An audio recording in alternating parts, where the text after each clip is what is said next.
வணக்கம். ஜெகதீஸ்வரனின் அன்பு நேயர்களுக்கு என் அன்பான வணக்கங்கள். நம்ம இந்த காணொலியில என்ன பார்க்க போறோம்னு பார்த்தீங்கன்னா, ஆகஸ்ட் மாதம் கடகராசி பலன்கள் நம்ம பார்த்துட்டு இருக்கோங்க.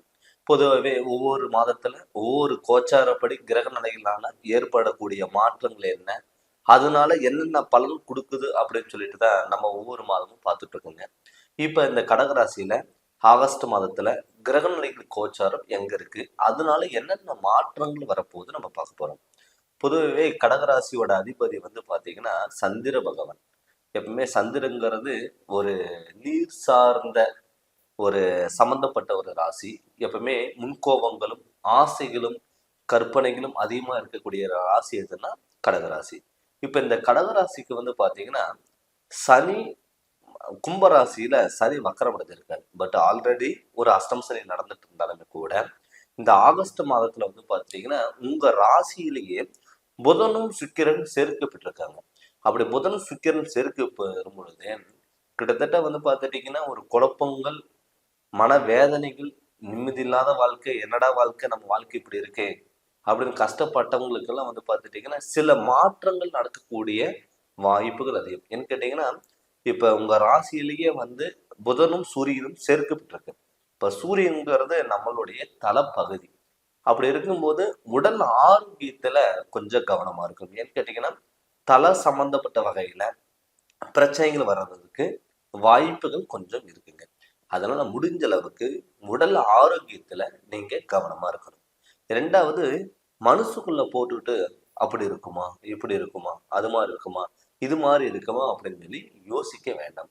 அது மட்டும் இல்லாம இந்த கிரகநிலைகள் கோச்சாரப்படி உங்க ராசிக்கு 2ஆம் இடத்துல குடும்பஸ்தானத்துல பாத்தீங்கன்னா சுக்கிர பகவான் இருக்காரு. சுக்கிர பகவான் இருக்கும்பொழுது குடும்பத்துல கொஞ்சம் சந்தோஷமான நிகழ்ச்சிகள் நடக்கிறதுக்கான வாய்ப்புகள் இருக்கும். இதுக்கு முன்னாடி பாத்தீங்கன்னா குடும்பத்துல நல்ல காரியங்கள் நீங்க ஸ்டெப் எடுத்தீங்கன்னாவே தடங்களாயிருக்கும், பிரச்சனைகளாயிருக்கும், குழப்பங்களாயிருக்கும், பதட்டங்களாயிருக்கும். எந்த ஒரு முடிவெடுக்க முடியாத ஒரு சுச்சுவேஷன்ல நீங்க இருந்திருப்பீங்க. நம்மளால இது எதுவுமே பண்ண முடியாம போயிருச்சு அப்படின்னு சொல்லிட்டு மனக்கவலைகள் உங்களுக்கு இருந்திருக்கும். அது எல்லாம் இந்த குடும்ப வாழ்க்கையில ஒரு நிம்மதியான வாழ்க்கைங்கிறது கண்டிப்பா இருக்கும். 3ஆம் இடத்துல பாத்தீங்கன்னா கேது பகவான் இருக்காரு. கேது பகவான் எப்பவுமே என்ன பண்ணுவாருன்னா சில விஷயங்கள் நல்லது பண்ணிட்டு திடீர்னு பாத்தீங்கன்னா நமக்கு குழப்பத்தை உண்டு பண்ணக்கூடிய இவரா இருப்பார். நம்ம யாரு நல்லவங்கன்னு சொல்லி நம்ம நம்புறோமோ அவங்க நம்மளையே ஏமாத்தக்கூடிய ஒரு சூழ்நிலைகள் உருவாயிருக்கலாம். இப்ப உங்க ராசியில உங்க ராசிக்கு 3ஆம் இடத்துல கேது பகவான் இருக்கிறதுனால சகோதர வகையில ஒற்றுமையில பாத்தீங்கன்னா சில டயத்துல தடங்கள் ஆகலாம். நீங்க உங்களுடைய சகோதரனுக்கு நீங்க நல்லதை பண்ண போனா கூட நமக்கு கெட்டதா மாறலாம். சில டயத்துல பண்ணாத தப்புக்கு தண்டனை நினைக்கக்கூடிய ஒரு சுச்சுவேஷன் வரும். நம்ம எந்த ஒரு தப்பு பண்ணல அப்படின்னா கூட அந்த இடத்துல நமக்கு பாத்தீங்கன்னா தேவையில்லாத பிரச்சனைகள் நமக்கு வரலாம். அது மட்டும் இல்லாம கும்பராசியில சனி வக்கரம் அடைஞ்சிருக்காரு. இப்ப சனி வக்கரம் அடையும் போது என்ன ஆகும்னா தடுமாற்றங்கள் இருந்து நம்ம தப்பிக்கலாம். கடன் தொல்லைகள், ஹாஸ்பிட்டல் செலவு விரயங்கள். இப்ப கடகராசிக்காரங்களுக்கு பொதுவாக பார்த்துட்டீங்கன்னா மருத்துவ செலவுகள் அதிகமா கொடுத்துருக்கும். 2 நாள் நல்லா இருந்தீங்கன்னா அடுத்த நாள் நம்மளால ஹாஸ்பிட்டலுக்கு போகாம இருக்க முடியாது. பக்கத்துல இருக்கிற மெடிக்கல்லையாவது போய் நம்ம மாத்திரை வாங்கி சாப்பிடாம நம்மளால இருக்க முடியாது. வீட்டுக்குள்ள வந்தாவே குழப்பங்கள், டென்ஷன் அப்படி இருக்குமா, இது எல்லாமே பல குழப்பத்தினாலேயே உங்களுக்கு பார்த்துட்டீங்கன்னா உடல் ஆரோக்கியத்துல தொந்தரவு கொடுக்கும். பட் அதனால இந்த வாய்ப்பு நீங்க என்ன பண்ணணும்னா இப்ப சனி வக்கரம் அடைஞ்சிருக்கிறதுனால யோசிச்சு நிதானமா பண்ணுங்க. மனசுக்குள்ள எதுவுமே வச்சுக்காம நான் அடுத்தது என்ன பண்ணலாம் அப்படின்னு பார்த்துட்டு நீங்க அடுத்த லெவலுக்கு போறதுக்கு ஸ்டெப் எடுங்க. அது இல்லாம மேன ராசியில ராகுபவன், மேன ராசியில ராகுபவன் இருக்கிறது பாத்தீங்கன்னா ஓரளவுக்கு நல்லதாங்க. பெரிய பாதிப்புகள், பெரிய தொந்தரவுகள் கொடுத்தாலுமே கூட அது தாங்கக்கூடிய ஒரு சக்தி, ஒரு தைரியத்தையும், ஒரு தன்னம்பிக்கையும், துணிச்சலும் உங்ககிட்ட கொடுத்துரும். எப்பவுமே தைரியம், தன்னம்பிக்கை, துணிச்சல் இருந்தா எப்படிப்பட்ட பிரச்சனை வந்தாலும் சமாளிக்கலாம், எப்படிப்பட்ட பிரச்சனை வந்தாலும் பார்த்துக்கலாம் அப்படிங்கிற ஒரு தாட்டும் எப்பவுமே நமக்குள்ள வரும். அதனால அதை பத்தி நீங்க கவலைப்பட வேண்டிய தேவையில்லைங்க. அது இல்லாம ரிஷப ராசியில செவ்வாயும் குரு பகவானும் இருக்காரு. இப்ப ரிஷப ராசியில செவ்வாய் குரு பகவான் இருக்கும் பொழுது இப்ப என்ன ஆகும்னா உங்களுக்கு நிறைய பேருக்கு பார்த்துட்டு தொழில்ல திடீர் மாற்றங்கள் வரும். நிறைய பேர் பார்த்துட்டீங்கன்னா ரொம்ப நாளா ஒர்க் பண்ணிட்டு இருந்திருப்பீங்க.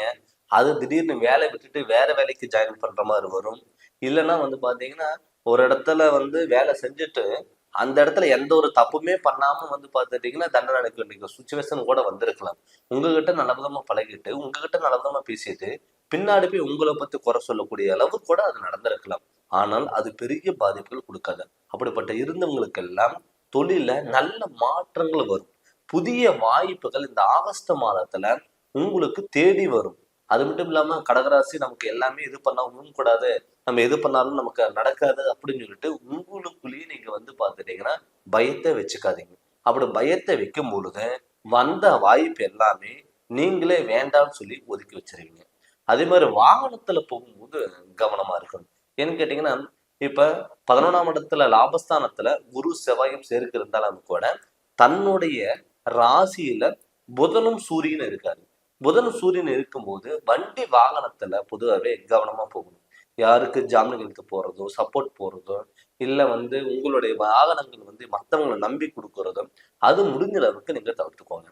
இரவு பயணங்கள் நீங்க கொஞ்சம் முடிஞ்ச அளவுக்கு தவிர்த்துக்கோங்க. அது மட்டும் இல்லாம இப்ப ஏதாவது சுப காரியங்கள் ஏதாவது பண்ணலாம்னு சொல்லி நீங்க விருப்பப்பட்டீங்கன்னா தாராளமா நீங்க பண்ணலாம். பட் சனி வக்கரம் அடைஞ்சிருக்கனால திருமணம் ஆகாதவங்களுக்கு கட்டாயம் திருமணம் நடக்கிறதுக்கான வாய்ப்புகள் இருக்குங்க. வெளியூர் பயணங்கள், வெளிநாடு பயணங்கள் நிறைய பேர் வந்து பார்த்துட்டீங்கன்னா வெளிநாட்டுக்கு போகலாம்னு சொல்லி நீங்க ட்ரை பண்ணியிருப்பீங்க. விசா கிடைச்சிருக்காது. அங்க இருக்கிறவங்களுக்கு வந்து பார்த்தீங்கன்னா கிரீன் கார்டு கிடைச்சிருக்காது. கடைசி டயத்துல வந்து பார்த்துட்டீங்கன்னா ஏதோ ஒரு பிரச்சனைகள் உங்களுக்கெல்லாம் தேடி வந்திருக்கும். பட் அப்படி தேடி வருதுன்னா நம்மளுடைய சுய ஜாதகத்துல வந்து கொஞ்சம் ஸ்ட்ராங்கா இருந்துட்டாவே பெரிய பாதிப்புகள், பெரிய தொந்தரவுகள் வராதுங்க. அது மட்டும் இல்லாம வந்து பார்த்துட்டீங்கன்னா உடல் ஆரோக்கியத்தை நான் ஆரம்பத்துல இருந்து நான் என்ன சொல்றேன்னா கடகராசிக்காரங்களுக்கு உடல் ஆரோக்கியத்துல கவனமா இந்த மாசம் இருக்கணுங்க. ஏதாவது வந்து பார்த்துட்டீங்கன்னா ஒரு சின்ன விஷயமா இருந்தா கூட அதை பதட்டப்படாம அதை ட்ரீட்மெண்ட் எடுத்து அதுக்கான ஸ்டெப் நீங்க எடுத்துக்கோங்க. பெரிய பாதிப்புகள் வராது. சனி பகவான் அன்னைக்கு சனிக்கிழமை அன்னைக்கு நல்லா சனி பகவான நல்ல வழிபாடுகள் பண்ணுங்க. முடிஞ்ச அளவுக்கு சனிக்கிழமைங்கிறது நான்வெஜ் சாப்பிடாதீங்க. யாருக்காவது ஒரு தான தர்மங்கள் உங்களால முடிஞ்ச உதவிகள் மற்றவங்களுக்கு நீங்க செய்யுங்க. அப்படி செய்யும் பொழுது என்னன்னா பெரிய பாதிப்புகளோ பெரிய தொந்தரவுகளோ வராதுங்க. நல்ல முன்னேற்றமும் இருக்கக்கூடிய ஒரு மாதமா இந்த ஆகஸ்ட் மாதம் இருக்கும். பட் நான் ஆல்ரெடி எப்பவுமே நான் சொல்லிட்டு இருக்கிறேங்க, நம்ம என்னதான் கிரக நிலைகளோட கோச்சாரப்படி நமக்கு நல்லா இருந்தாலும் கூட தன்னுடைய சுய ஜாதகம் எப்பவுமே நமக்கு நல்லா இருக்கணும். தன்னுடைய சுய ஜாதகத்துல நடக்கக்கூடிய திசா புத்திகள் நமக்கு நடக்கக்கூடிய கிரக நிலைகள் நல்லா இருந்தாவே நம்ம தொட்டது எல்லாமே பொன்னாக மாறும். அதே மாதிரி தோஷங்கள் இருந்தா அதுக்கான என்ன பரிகாரங்கள், அதுக்கான என்ன வழிபாடுகள் அதை தேடி அதை நீங்க பயன்படுத்தி அடுத்த கட்டத்துக்கு நீங்க போறதுக்கான வாய்ப்புகள் எல்லாம் உங்களுக்கு தேடி வரும். அதனால வந்து நம்மளோட சுய ஜாதகத்தை நீங்க மெயினா நீங்க பாத்துக்கோங்க. அது இல்லாம வந்து பாத்தீங்கன்னா இந்த 2-3 மாசம் வந்து நிறைய பேர் வந்து வெளிநாட்டுல இருக்கிறவங்க எல்லாருமே ஃபோன் பண்ணி உங்களோட ஜாதகத்தை கேட்டு சார் எங்களுடைய ஜாதகம் எப்படி இருக்கு, எந்த வகையில போகல, எங்களுடைய ஜாதகத்துல ஏதாவது தோஷங்கள் இருக்கா, அதுக்கான பரிகாரங்கள் என்ன எல்லாருமே கேட்டு தெரிஞ்சு அதனோட வழிகள் எல்லாம் நீங்க ஃபாலோ பண்ணீங்க. நிறைய பேர் சார் நீங்க சொன்ன பரிகாரங்கள் படத்துக்கு அப்புறம் எங்களுடைய வாழ்க்கையே ஒரு நல்ல மாற்றங்கள் வந்துருச்சு. இத்தனை நாள் வந்து விட தெரியாம நாங்க இருந்தோம். இப்ப எங்களுக்கு வந்து நல்ல ஒரு நிம்மதியான வாழ்க்கைங்கிறது நாங்க வாழ்ந்துட்டு இருக்கோம். இத்தனை வருஷம் நாங்க யோகத்தை வந்து தவற விட்டுட்டோம். உங்ககிட்ட பார்த்ததுக்கு அப்புறம் எங்களுக்கு வந்து அந்த வாய்ப்புகள் எங்களுக்கு மறுபடியும் கிடைச்சிருக்கு அப்படின்னு நிறைய பேர் ஃபோன் பண்ணி நீங்க சொல்லியிருந்தீங்க. கண்டிப்பா அவங்களுக்கு எல்லாத்துக்குமே வந்து பார்த்துட்டீங்கன்னா வாழ்த்துக்கள், நன்றிகளும். அதே மாதிரி இந்த சேனலை நீங்க ஃபர்ஸ்ட் டைம் பார்க்குற மாதிரி இருந்தா சப்ஸ்கிரைப் பண்ணுங்க, பெல் பட்டனை டச் பண்ணுங்க, உங்க நண்பர்களுக்கு ஷேர் பண்ணுங்க. நன்றி, வணக்கம்.